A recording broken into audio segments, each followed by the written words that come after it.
We are resolved to do what we can to strengthen the greatest institutions that God has created, the church and the family. They are under fierce and increasing attack in our culture.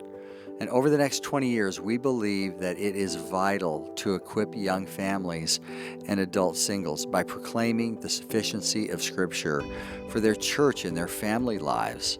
This means fortifying couples as they get married.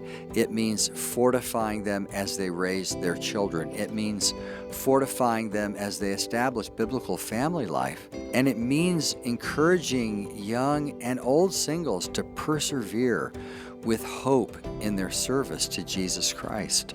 It means casting a vision for grandparents and empty nesters to invest their time in this new season of life, recognizing the power of multi-generational faithfulness.